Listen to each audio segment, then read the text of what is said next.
예수께서 세례를 받으시고 곧 물에서 올라오실새 예수께서 세례를 받으시고 곧 물에서 올라오실새 하늘이 열리고 하나님의 성령이 비둘기같이 내려 자기 위에 임하심을 보시더니 하늘이 열리고 하나님의 성령이 비둘기같이 내려 자기 위에 임하심을 보시더니 하늘로부터 소리가 있어 말씀하시되 하늘로부터 소리가 있어 말씀하시되 이는 내 사랑하는 아들이요 내 기뻐하는 자라 하시니라. 이는 내 사랑하는 아들이요 내 기뻐하는 자라 하시니라. 마태복음 3장 16절 17절 말씀. 마태복음 3장 16절 17절 말씀. 우리 기도하겠습니다. 하나님이 사랑하는 자녀, 하나님이 기뻐하는 자녀가 되겠습니다.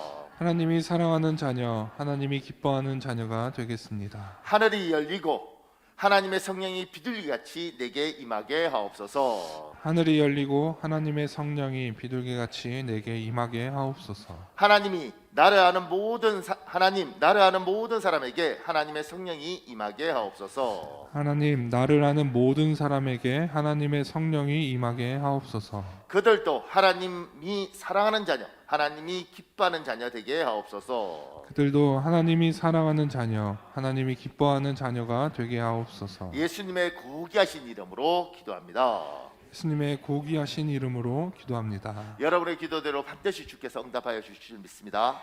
아멘. 감사합니다. 우리 요한복음 11장 25절 밑에 프린트물에 있는 거 여러분 읽겠습니다. 시작.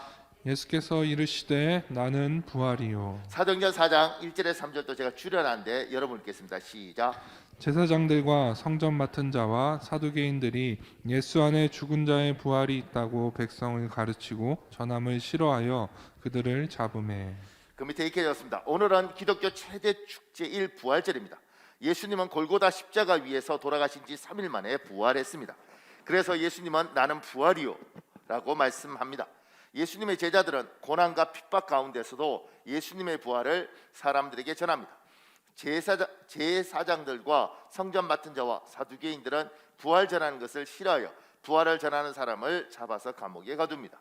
부활이 무엇이기에 한쪽에서는 부활을 기념하고 부활을 전하고 다른 한쪽에서는 부활을 전하는 사람을 잡아서 가두며 핍박까지 하는 것입니까? 예수 그리스도의 부활절, 그러니까 착각하는 사람들은 성탄절이 최고의 명절인 줄 아는데 아닙니다. 부활절입니다. 부활절. 그건 뭐냐면 우리 기독교의 핵심이 성탄이 아니고 부활이라는 거예요. 예수님이 탄생이 아니라 예수님이 장사한 지 사흘 만에 돌아가셨다가 부활하신 것이 최고의 가치를 둔 명절이라는 겁니다. 왜 부활이 가장 크게 중심을 두는가? 그건 우리와 관계에 있습니다. 그러니 지나가는 사람들이 이렇게 말할 수 있죠. 아니 무슨 예수님 생일이라고 저 난리를 하고 또 죽었는데 무슨 살았다고 저 난리를 하고 저 사람들 왜 저래? 이러는데 부활절은 우리에게 굉장히 중요한 날입니다. 그냥 예수님이 부활해서 중요한 게 아니라 예수님의 부활과 나의 부활은 연관되어 있습니다. 그래서 이제 옛날 어른들은 이렇게 가르쳤습니다. 제 따라해 보실래요? 예수 부활, 내 부활. 굉장히 이상한 말 같지만 예수님의 부활은 나도 부활한다는 이야기예요. 그래서 굉장히 소중합니다. 보세요. 작은 1번에요. 어떻게 사는 것이 인생을 잘 사는 것인지 사람은 고민합니다. 그러나 정답을 찾지 못한 사람이 많습니다. 사람들이 어떻게 사는 것이 제대로 사는 것에 대해서 정말 고민들을 많이 하는데 뭐가 정답인지 몰라요.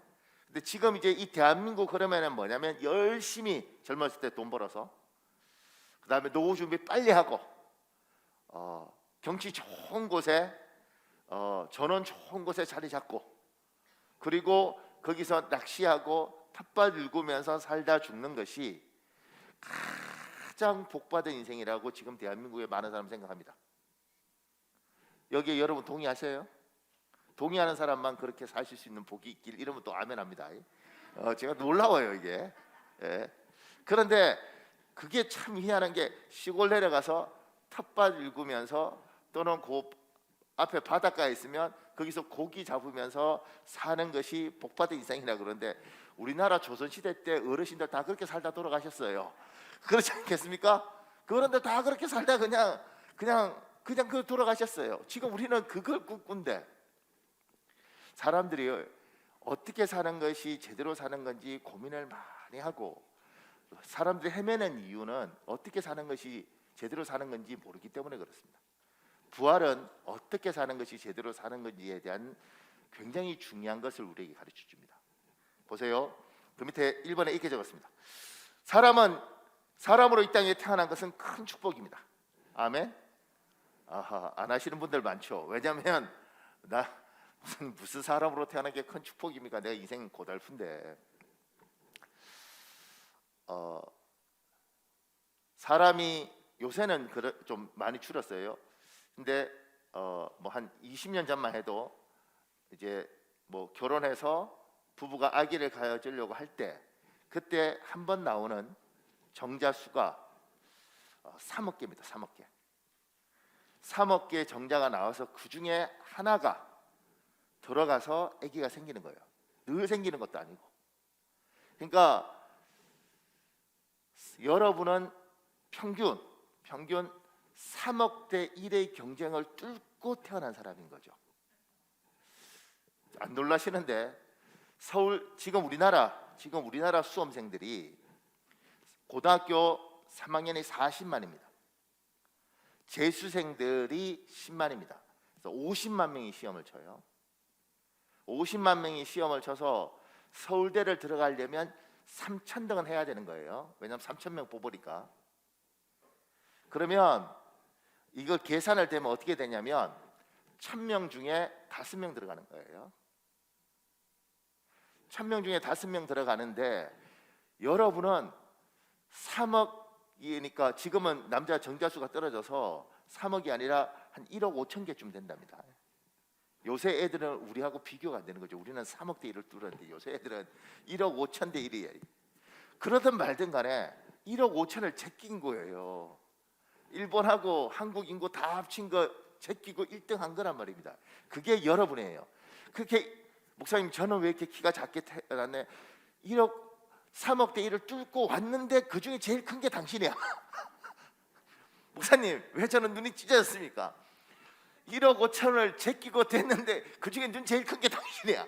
이렇게 생각하고 살아야 되는 겁니다. 우리 굉장한 자존감을 가지고 있어야 되는 거죠. 왜냐하면 다른 사람하고는 모르겠지만 최소한 우리 아버지 안에서는 내가 3억 대 1을 뚫고 된 거예요.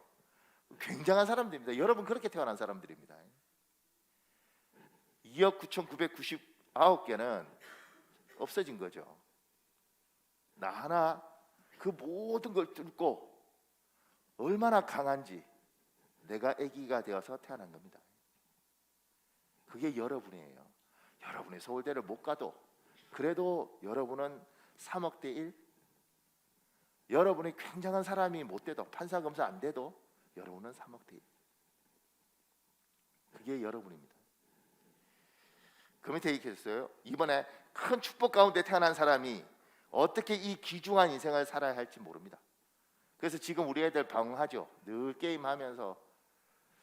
옛날엔 그래도 너 꿈이 뭐니? 그러면 저희 잘할 때는 대통령요 뭐 이런 말도 안 되는 이야기를 했는데 장군요 뭐 이랬는데 지금은 애들한테 꿈 물으면 미칩니다. 넌 꿈이 뭐니? 없는데요. 정말 막 이렇게 난 목사인데도 때리고 싶은 욕구를 일으켜요. 그래서 그러지 말고 너 꿈이 뭐니? 아버지요. 이렇게 엄마요. 이렇게 사람 막 미치도록 만듭니다. 그러니까 지금 애들은 뭘 어떻게 살아야 될지 모르는 애들이 너무 많은 거죠.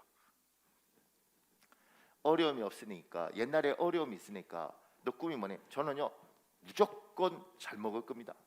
새끼 밥 먹는 게 꿈입니다. 뭐 이런 건데 지금은 뭘 어떻게 해야 될지 모르는 거예요. 그 밑에 3번에요. 인생에 대하여 좋은 조언은 홍수처럼 넘쳐납니다. 귀에 달콤하지만 마음에 와닿지 않습니다. 그래서 많은 사람이 허무하게 시간을 흘려보냅니다. 인생을 허망하게 낭비하는 이들이 질비합니다. 저는 이 말이 참 좋습니다. 소포클레스라는 사람이 한 말. 내가 헛되이 보낸 오늘은 어제 죽은 이가 갈망하던 일이다. 우리 교회도 이제 장례가 이렇게 나고 이러면 돌아가신 분들 대부분은 하루만 더 살고 싶었어요. 하루 더 못 살고 가셨죠. 이분이 정말 하루만 더 살았으면 좋겠다 하던 그날을 여러분은 오늘 누리고 있죠. 그분에게 하루만 더 줬으면 정말 하고 싶은 일이 많았을 텐데 우리는 그 하루를 자면서 끝내고, 애들은 게임하면서 끝내고, 누구는 그냥 수다 떨다가 텔레비 보다가 끝내고 이렇게 가는 거지. 언젠가 우리도 이 세상을 떠날 때 하루만 더 있었으면 내가 꼭 그 사람 만나서 이야기를 꼭 했으면 좋겠다, 하루만 더 살았으면. 근데 그날을 지금 너무 많은 사람들이 아무 의미 없이 그냥 보냅니다. 정말 샛별같이 귀한 그날인데. 그 밑에요. 그래서 이렇게 배웠습니다. 인생은 속도보다 방향입니다. 아무리 빨리 달려도 방향이 잘못된 사람은 빠른 만큼 고통스럽습니다. 그 유명한 이야기 아십니까? 아주 옛날에 놀러 가고 싶어서 설악산 놀러 가자 이렇게 해서 그 마을 주민들 다 버스 태우고 설악산항에서 가는데 이 운전기사가 초짜라서 길을 모르는 거예요. 양갈래 길이 나와서 이쪽인지 이쪽인지 잘 모르니까 그 마을 그 버스에, 대형 버스에, 관광버스 탔던 사람한테 길 아는 사람 그러니까 아무도 모르는 거예요. 그래서 결정했답니다. 이쪽일지 이쪽일지 모르는데 다수결로 정합시다. 여기가 설악산 가는 것 같습니까? 여기 가는 것 같습니까? 다수결로 정했다는 거죠. 갔는데 해운대가 나오더래. 그래서 설악산 말고 해운대에서 놀다 갔다는 거예요. 그러니까 빨리 가는 게 중요한 게 아니고 방향을 제대로 잡아야 되는데, 문제는 사람들이 방향을 몰라요. 참 많은 사람들이 방향을 안다고 생각하는데 방향을 모르고 사는 거죠. 오직 돈 버는 게 방향인 줄 알았는데 꼭 그게 아니더라. 좋은 학교 가는 게 방향인 줄 알았는데 그게 아니더라. 그래서 제가 이렇게 제일 황당한 건 고등학교 3학년 때 죽도록 공부해서 그 남들 그렇게 가고 싶어하는 의대 들어가서 한 2년 좀 다니다가 이거 내 거 아닌가 봐 그러고 때려치네. 걔 때문에 누구는 진짜 의대에 들어가고 싶은데 못 들어간 거잖아요. 그리고 머리가 좋으니까 그럼 난 이거 말고 다른 거 해야 되는가. 그래서 공인회계사 이런 거 공부하다가 1차 붙고 2차 때 이것도 아닌가 봐. 뭐 이런 사람들이 있어요. 그러니까 방향을 잘 잡아야 되는데 사람들이 참 방향을 못 잡더라. 그 밑에요. 이번에요. 큰 축복 가운데 태어난 인생을 고귀하게 훌륭하게 잘 살고 싶습니까? 그러려면 인생의 시작인 출생보다 인생의 끝인 죽음에 대해서 아셔야 합니다. 부활절인데 죽음에 대한 이야기를 해야 됩니다. 잘 살려고 하면 출생을 아는 게 아니고 죽음을 알아야 합니다. 죽음을 알아야 합니다. 그 밑에요. 1번에요. 전체를 알려면 시작부터 끝을 알아야 합니다. 시작은 있는데 끝이 없는 것을 미완의 예술품, 미완결의 작품, 마지막 편을 완성하지 못한 시리즈물 등등으로 부릅니다. 끝을 모르기에 하나같이 큰 아쉬움이 남습니다. 작가들이 만들다가 다 완성 못하고 죽은 경우들이 있습니다. 그걸 우리가 미완의 작품이라고 그러는데 미완의 작품은요 굉장히 좀 아쉽습니다. 그래서 이걸 잘 모르겠으면 너무너무 재밌는 영화를 한번 보십시오. 재밌는 영화 2시간짜리인데 여러분이 정말 열심히 봐서 1시간 45분까지 보고 15분째 남아있는 거 안 보고 집에 와 보십시오. 찝찝합니다. 끝을 모르면 제대로 모르는 거예요.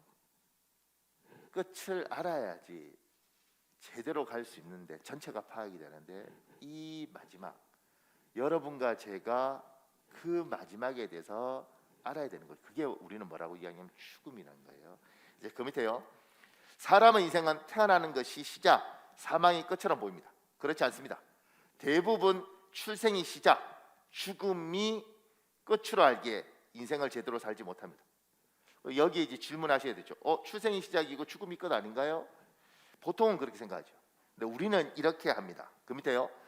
사람의 인생은 탄생, 성장, 노화, 사망합니다. 그리고 부활, 심판, 영원한 삶이 있습니다. 그래서 제가 그 밑에 도표를 그려놨어요. 보세요. 예수 믿는 사람, 예수님을 내 인생의 주인으로 믿는 사람, 이걸 우리는 믿는 사람이라고 이야기하죠. 그 밑에 예수님을 내 인생의 주인으로 믿지 않는 사람, 우리 이걸 불신자라고 그럽니다. 태어납니다. 자랍니다. 노합니다. 그리고 사망합니다.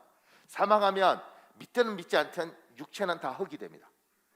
그리고 우리의 영혼은 지금 천국에 갔다고 적어놓지 않고 이렇게 됐습니다. 낙원에 갑니다. 믿지 않는 사람들의 영혼은 음부로 갑니다. 그 우리는 요까지만 생각하는 거죠, 보통은. 그래서 장래에 가면 천국 가셨습니다 이래요. 근데 신학적으로는, 성경적으로는 그게 정확한 말이 합니다. 쉽게 설명해서 그냥 그렇게 우리가 다 믿고 있는데, 조금 더 가면 모두 죽은 사람들이, 그래서 영혼은 낙원에 있고 영혼은 음부에 있고 몸은 땅에 묻어서 흙이 된 사람들이 부활합니다. 이게 부활절이에요. 부활하면 영혼만 부활하는 게 아니라 육체가 있는 상태로 부활합니다. 그래서 원래 기독교인들은 화장을 하지 않죠. 원래 매장을 합니다. 부활에 대한 믿음이 있기 때문에 그렇습니다. 이거 좀 오해해서 그러면 우리 매장해, 그러지 않습니다. 근데 이제 매장을 했던 이유는 뭐냐면 부활할 때 몸이 없으면 어떡해, 이렇게 생각들을 했어요. 그래서 매장을 한 거죠. 그런데 부활을 할 때 육체와 영혼이 같이 부활합니다. 그리고 하나님 앞에 심판합니다. 이게 최후의 심판입니다. 그 심판받은 영혼이 낙원이 아니라 육체와 영혼이 천국에 영원한 축복된 천국에서 영원히 사는 것과 정말 고통스러운 지옥에서 영원히 사는 것, 요게 인생입니다. 또 죽으니까 누군 천국 누군 지옥 이런 개념이 아주 쉽게 그냥 이렇게 확 추려놨는데, 그러지 않고 성경적인 건 이겁니다. 우리가 다 지금 저도 이번에도 장례 치러 갔는데 다 돌아가시죠. 이분들이 예수님께서 이 땅을 심판하시기 위해서 재림하실 때 다 부활합니다. 굉장히 꿈 같은 이야기지만 우리는 성경이 그렇게 말하고 우리는 그걸 믿습니다. 다 부활합니다. 나쁜 놈, 좋은 사람 다 부활합니다. 예수 믿은 사람 다 부활합니다. 그리고 심판받습니다. 그래서 누군가는 천국에, 누군가는 지옥에 가는데 영혼만 가는 것이 아니라 이 몸, 여러분의 육체, 여러분의 영혼이 있는 지금 이것이 축복받은 영화로운 몸이 되어서 영원히 사는 겁니다. 그래서 기독교는 영혼만 중요한 게 아니라 몸도 귀하게 여기는 종교입니다. 이거 에이 더러운 거, 에이 썩어질 거 이렇게 가는 게 아니에요. 이것도 귀하게 여깁니다. 그래서 그 밑에요, 히브리서 9장 27절 여러분 읽으십시오. 시작. 사람이 한 번 죽는 것은 정해진 운명이지만 죽은 후에는 심판이 있습니다. 목사님 그 밑에 제가 줄 쳐놓은 데만 읽어볼래요?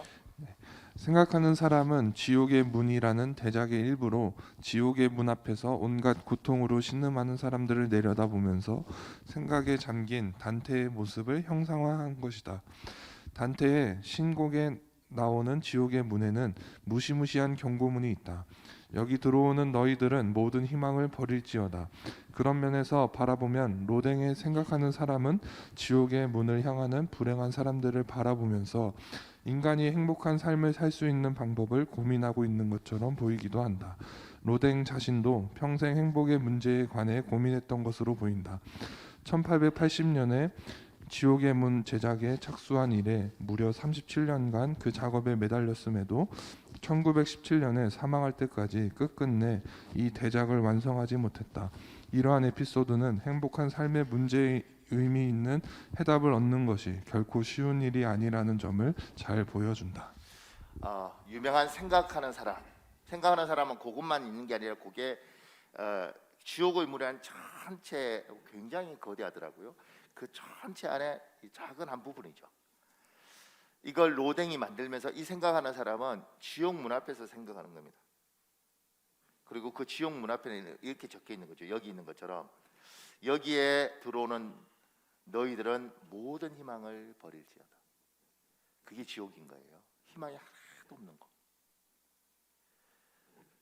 생각하는 사람 지옥 문 앞에서 이렇게 생각하는데, 우리가 죽음 이후의 인생, 내가 죽는구나, 죽고 나면 그것이 끝이 아니구나, 내 영혼이 하나님 앞에 심판을 받구나, 이게 인생이구나, 이 고민을 하면서 인생을 선택하는 사람들이 있다는 거예요.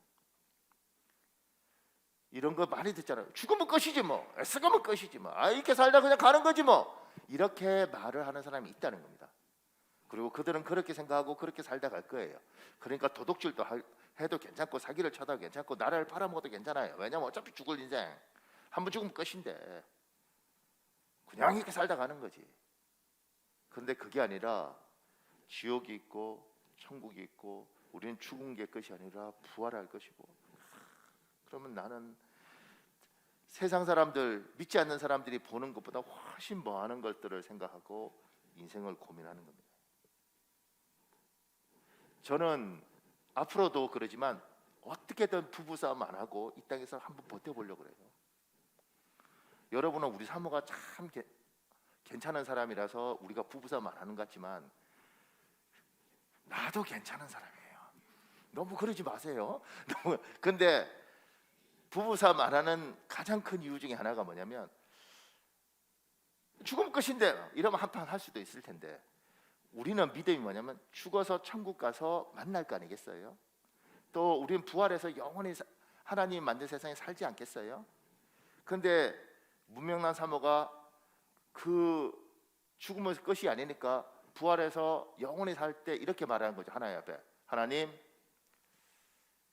박현욱이하고 멀리 떨어서 하여튼 제 눈에 잘 안 보이는 곳에 우리 서로 살도록 해주십시오. 우리 살아있던 동안 머리가 깨지도록 싸워서 그래도 천국이라니 행복이 넘치는 곳인데 그 인간 얼굴만 보면 행복이 뚝 떨어질 것 같습니다. 그러니 하나님 제발 이런 거 안 들으려고, 괜히 지나가다가 만나서 내가 어쩌다가 너하고 이 땅에서 결혼했는데 천국에서 조심해 너, 이렇게 이런 거 안 하려고. 지금도 좋은데 잘 살아서 영원히 사는 인생에 그래도 몸 썩고 아기 낳고 살았던 우리가 천국에서도 늘 볼 때마다 참 이 땅에서 고마웠는데, 그래도 우리가 평생 가장 가까운 사람이었는데, 그런 이야기, 그때 내가 당신 안 아프게 한 걸 안 하길 너무너무 잘했다, 그때 당신이 나 속 뒤집어지도록 하는 게 너무너무 잘했다, 이런 이야기. 가족도 다르죠. 그냥 내 새끼 이런 개념이 아니라 그래도 이 땅에 내가 와서 내 유전자를 가진 이 아이 나중에 가서 영원히 살 텐데 내가 이 아이한테 잘 지내서 나중에 천국에서 우리가 이렇게 다시 만났을 때 이 아이도 나이가 많이 들었을 거 아니에요. 그랬을 때 아버지, 내가 아버지보다 더, 아버지 70에 돌아가셨는데 내가 80까지 살아보니 내가 아버지 생각해보면 아버지 참 괜찮은 사람이었습니다. 그때 내가 아버지한테 불만이 참 많았는데 내가 살아보고 나니까 아버지 참 아버지 귀한 사람, 이런 이야기. 그러려면 이 땅에서 살아가는 자세나 생각이 참 다른 거죠. 세상 사람들하고 우리는 달라요. 사고하는 게 달라요. 저 사람들은 하나님도 없고 천국도 없고 뭐 그런 거 다 없습니다. 그냥 살다 가는 겁니다. 그게 가치관이고 뭐 좋은 곳에 있어 이러지만 좋은 곳이 없다고 생각합니다. 그래서 장례식 가면 정말 믿지 않는 사람들 중에 서로 상처 준 사람은요 정말 그 죽음이나 그 모습이 비참합니다. 저는 제가 장례를 이렇게 치르면서 옛날에 안도희란 집사가 있었는데 그 사람 매장했단 말이에요. 매장하는데 그 형이 그 관을 붙들고 그렇게 울고 막 이러더라고요. 그 형은 안 믿는 사람인데 이 안도희라는 사람은 믿는 총각 집사였어요. 결혼 못하고 40 넘었는데도. 형이 저 난리를 쳐서 나중에 형제가, 저는 그때 어려서 형제간에 참 우애가 깊었는가 보다 이랬는데 장례 다 치르고 오는데 그 교회에서 정보력이 충만한 권사님들 있잖아요. 그분이 그러더라고요. 저 맨날 지 동생한테 와서 돈 뜯어가고 때리고 욕하고 저 나쁜 새끼 저거. 그런데 관 앞에서 울기는 왜 울어? 뭐 이러더라고. 그 제가 그때 그 형은 뭐 그때 안 믿었어요. 나중에 어떻게 되는지 모르지만 인생이라는 게 어차피 한번 살 거라고 생각하고 막 진짜 엉망진창으로 살았는데 동생 떠나고 난 이후에 이 사람이 자기 동생에 대한 그 고통과 괴로움. 왜냐하면 늘 돈 뜯어가고 이 안집사는 엄마 모시고 살았거든요. 형은 형 책임도 안 하고 망나니 짓 하면서 그냥 심심하면 동생한테 와서 어떻게든 술값 뜯어내고 괴롭히고. 근데 그 죽음 앞에서 그렇게 막 우는 그 모습을 보면서, 왜냐하면 희망이 없는 거죠. 동생한테 너무 미안하기도 하고 괴롭기도 하고 자기도. 우리는 다르지 않습니다. 우리는 부활해서 만날 거라는 것에 대한 소망, 그리고 그때 내가 아버지한테 잘못했다 그래야지, 내가 엄마한테 미안하다 그래야지. 우리는 달라요, 세상 사람들하고. 제가 늘 이야기하지만 천국에서 다시 만날 사람끼리는 싸우면 된다 안 된다? 아무도 아멘 안 하는데 천국에서 만날 사람끼리는. 또 이렇게 말하면 또 그래요. 목사님, 그래서요 저는 우리 남편 절대 전도 안 하고요 맨날 싸우려고요. 그러지 말고. 자, 우리 그 밑에요 3번에요. 부활을 믿는 사람은 부활을 믿지 않는 사람과 인생을 보는 시각이 다릅니다. 삶을 대하는 자세가 다릅니다. 그 밑에요. 부활을 믿는 사람은 하나님이 기뻐하는 일을 위해 기꺼이 나를 희생합니다. 그러나 부활을 믿지 않는 사람은 자신이 기뻐하는 일을 위해 큰 투자를 하지만 하나님을 위해서는 아무것도 하지 않습니다. 목사님 읽어줘 볼래요? 올 1월에 아버지의 위독한 소식을 들으면서도 선교지를 떠나오기를 지체하다가 아버지가 돌아가신 후에야 정신없이 귀국하였다가 장례가 끝나자마자 아버지의 사망 신고도 하지 못한 채 다시 선교지로 돌아가게 되었는데, 그 후 11달 만에 다시 귀국하게 되어 이제야 아버지의 사망 신고를 확인하고 호주 승계를 하려니 마음이 무거워지는군요. 자신의 생명이 위중한 가운데에도 나는 괜찮으니 선교하느라 바쁜 선교사를 부르지 마라 라고 극구 우리의 귀국을 만류하시던 아버지의 유언이 지금도 따스하게 느껴져 옵니다. 홀로 남으신 어머님을 11개월 만에 다시 만나 같이 식사를 하면서 부모와 자식들을 돌보지 못하는 선교사의 불효와 불성실이 가슴에 차오르는 것을 느낍니다. 어머님을 외로이 홀로 남겨두고 자신들을 팽개쳐 둔 채 다시 떠날 생각을 하니 마음이 무겁기만 합니다. 어머님과 자식들 그 누구도 우리 부부를 원망하지 않고 오히려 기쁘게 생각하고 자랑스럽게 생각해 주니 자신이 선교사라는 사실이 너무도 절절히 깨달아집니다. 이후 선교 7년째인 2011년 1월 23일 82세의 생신을 불과 한 달 앞두고 어머니께서 별세하셨습니다. 오늘 새벽에 어머니가 돌아가셨다는 소식을 전해 듣게 되었습니다. 이미 5년 전에 아버지가 돌아가셨을 때에도 임종을 지키지 못하였는데 어머니 역시 마지막을 대하지 못하고 보내드리게 되어 몹시도 죄송스럽고 마음이 아픕니다. 선교사로서 수많은 보람과 기쁨이 있지만 몇 가지 어려움이 있다면 그 한 가지는 부모님을 제대로 돌보지 못한다는 죄책감과 슬픔일 것입니다. 주님을 위해 부모와 자식과 모든 것을 버린 지는 영생을 받고 백배의 축복을 받으리라고 주님께서 말씀하신 약속을 믿고 있지만 특히나 어머니의 별세 소식을 일본 땅에서 듣게 되는 것은 참기 힘든 일인 것 같습니다. 이 부부가 선교사인데 이제 자기 선교 편지들 쭉 모아서 책을 냈어요. 여기가 다 믿으니까 어떤 것이 있느냐면 선교사 살면서 어머니 아버지 임종을 못 지킨 괴로움. 근데 아버지는 세상 떠나는데도 선교해라, 내가 위독하다 알리지 마라 이렇게 하는 거예요. 세상 사람들하고 굉장히 다르죠. 우리는 부활을 믿는 사람이고 이 땅에서 죽는 것들을 단순하게 죽어서 끝, 뭐 너무 불쌍해 이런 개념이 아니라 인생의 한 텀을 끝내고 부활해서 영원히 사는 여기에 비중을 두고 있어서 이 영원한 생명을 주시는 하나님 앞에 그래도 우리가 저 하나님, 생명을 주신 저 하나님을 기쁘게 해드려야겠다는 마음이 있는 거예요. 그래서 선교사로 가고 선교사로 간 것에 대해서 축복하고 가치를 두고 높여주고, 때로는 내 인생 하나를 하나님을 위해서 다 희생하기도 하고.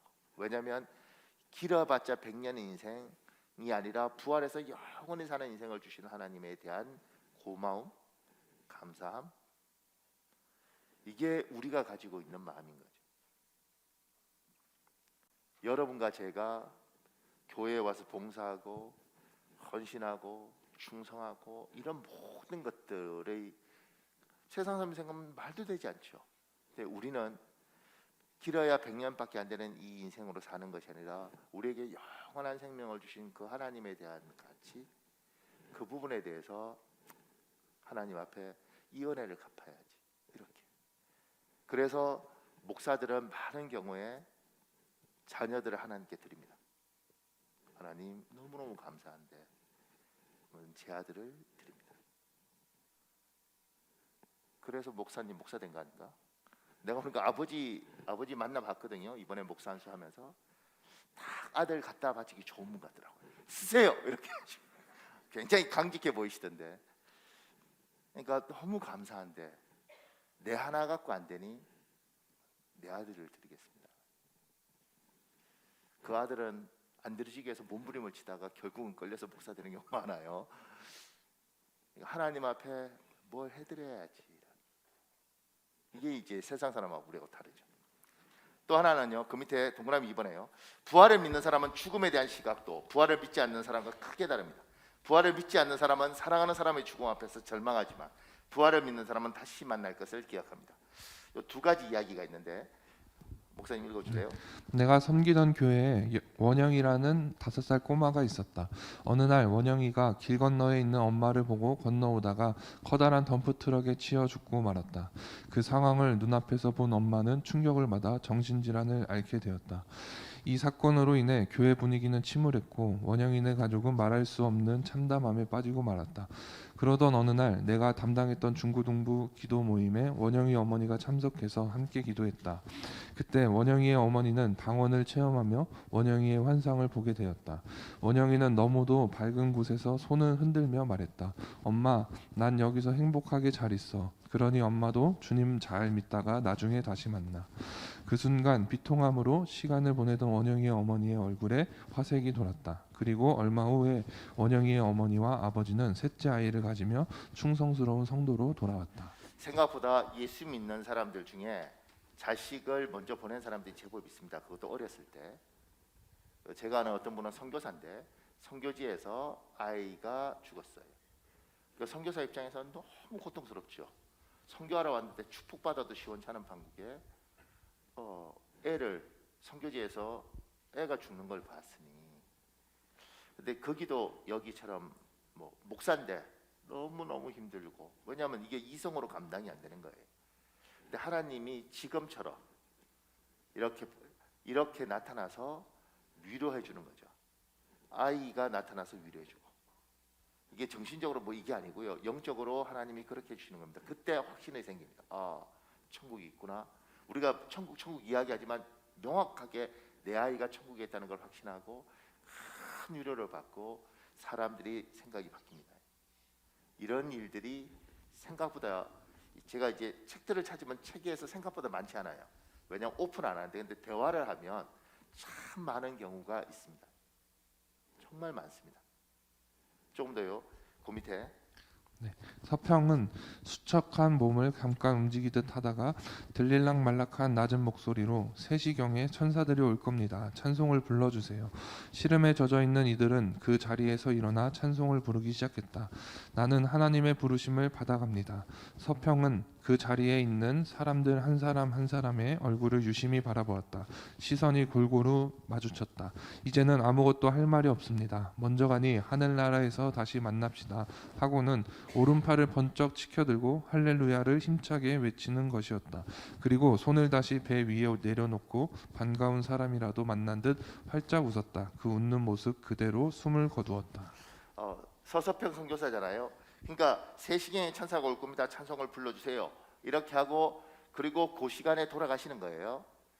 근데 이런 이야기들이 우리 선배들, 특히 목사님들 선배들, 또 목사님들이 목회하시면서 어른들, 제가 들었던 것은 김 목사님이라는 우리 대선배인데 한참 선배예요. 근데 그분 같은 경우는 그러는 거죠. 목사님, 권사님인데 교회 기도 많이 하는 권사님이, 목사님 며칠날 신방 오십시오. 그래서 목사님이 왜요? 그러니까 그날 저 천국 갑니다. 그러니까 목사님이 아이고 우리 권사님 기도 많이 하시고 세약해지시더니만 노망 드셨나 이런 마음도 드는 거잖아요. 그런데 이제 그날 오라 그러니 뭐 신방을 한 거죠. 찬송 쫙 하는 가운데 목사님, 주님이 나 메시아에 데리러 오신다 그러셨는데 주님이 예수님이 구름 타고 나에게 구름이래 그 무지개 타고 나에게 오시네요. 이렇게 이야기하시는 거죠. 그러면 이제 목사님 입장이 복잡하잖아요. 돌아가실 것 같기도 한데 진짜 무지개를 타고 주님이 왜 오시나 뭐 이런 생각도 들고. 그런데 그렇게 해서 숨을 예수님 그리고 빠이빠이 하고 이렇게 가는 겁니다. 우리 교회 권사님 중에 어머님도 그렇게 그 권사님이 저한테 이야기하시듯 그 어머님도 그렇게 야 며느라 나 이렇게 예수님 왔다 잘 있어 이러고 가셨다는 거예요. 그러니까 죽음을 바라보는 시각이 세상 사람들은 한마는 이 세상 그리고 막 울고 불고 이게 끝으로 사는 것이고 우리는 이 개념이 이 세상의 한 번은 끝이고 그리고 우리에게는 새로운 세상이 있고 저기는 눈물도 고통도 없고 예수님이 완전히 우리를 보호하시는 그 세상이 있다는 걸 알고 여기서 여기로 옮기는 거죠. 그래서 장례를 치를 때도 막 기독교인들 특히 믿음이 제대로 된 집들은요 그렇게 울고 막 가슴 뜯고 이러지 않습니다. 굉장히 차분합니다.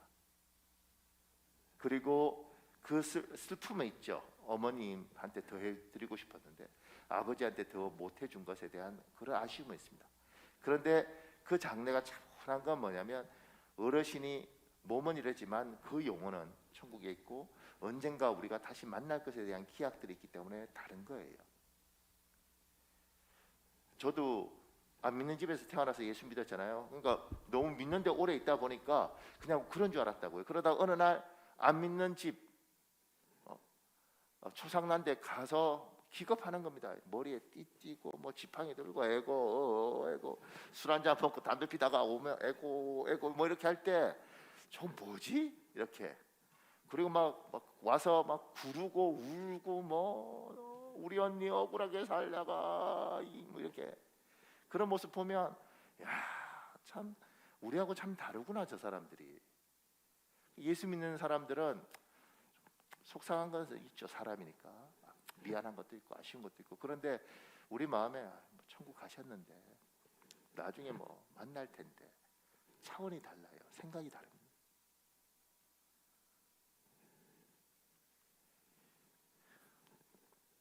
마지막으로요. 그 밑에요. 부활을 믿는 사람은 절대 낭망하지 않습니다. 부활을 믿어도 세상에 지칠 때가 있고 해답이 없어 보이는 상황에 막닥뜨릴 때도 있습니다. 그러나 절망하지 않습니다. 부활하신 성자 하나님, 주 예수님이 우리의 든든한 뒷배가 되어주시기 때문입니다. 뒷배는 나쁜 표현이 아닙니다. 후견자라는 뜻이에요. 부활하신 성자 하나님은 세상을 통치하는 성부 하나님의 보좌 우편에 앉아 계십니다. 히브리서 12장 2절이 있습니다. 여러분 읽으십시오. 시작. 믿음의 주여 또 온전하게 하시는 이인 예수를 바라보자. 그는 그 앞에 있는 기쁨을 위하여 십자가를 참으사 부끄러움을 개의치 아니하시더니 하나님 보좌 우편에 앉으셨느니라. 주님이 부활해서 어디 계신가? 하나님 보좌 우편에 계십니다. 그런데요, 부활하신 성자 하나님은 우리를 응원하고 격려하기 위하여 하나님 보좌 우편에 서 있기도 하십니다. 우리 사도행전 7장 55절 56절 여러분 읽으십시오. 시작. 스데반이 성령 충만하여 하늘을 우러러 주목하여 하나님의 영광과 및 예수께서 하나님 우편에 서신 것을 보고 말하되 보라 하늘이 열리고 인자가 하나님 우편에 서신 것을 보노라. 그 다음에 마가복음 16장 19절에서 20절도 있습니다. 여러분 읽으십시오. 시작. 주 예수께서 그들에게 말씀하신 후에 하늘로 들려 올라가셔서 하나님의 오른편에 앉으셨습니다. 그리고 제자들은 곳곳에 다니면서 복음을 전파하는데 주께서 그들과 함께 일하시고 표적들이 나타나게 하셔서 그들이 전하는 말씀이 사실임을 확증해 주셨습니다. 예수 그리스도께서는 부활하셨습니다. 그리고 그냥 있는 게 아니라 하나님 보좌 우편에 앉아 계십니다. 앉아만 계신 게 아니라 때로는 우리를 응원하기 위해서 서시기도 합니다. 서실 뿐만 아니라 때로는 이 땅에 오셔서 우리와 함께 일하시고 우리를 돕습니다. 예수 믿는 사람은 끝났습니다. 우리는 망했습니다. 더 이상 희망이 없습니다. 이거는 믿음이 아닙니다. 우리는 부활하신 주께서 우리를 보고 계십니다. 하나님 보좌 우편에서 그분이 우리를 응원하시고 하나님 앞에 끊임없이 우리를 돕기 위해서 도움을 요청하십니다. 그리고 그분이 때로는 우리가 힘들어할 때 그냥 앉아 계시지 않고 일어서서 잘했으면 좋겠다고 응원하십니다. 그걸 넘어서 그분은 예수님 제자들에게 하셨던 것처럼 우리가 일할 때 함께 일해 주시고 심지어 기적으로 우리를 돕습니다. 그래서 어떤 사람들 만나면 이야기하죠. 기적이야, 기적이야, 기적이야. 진짜 하나님이 엄청 도와주셔. 이렇게 이야기하는 겁니다. 부활하신 주께서 그냥 계시지 않습니다.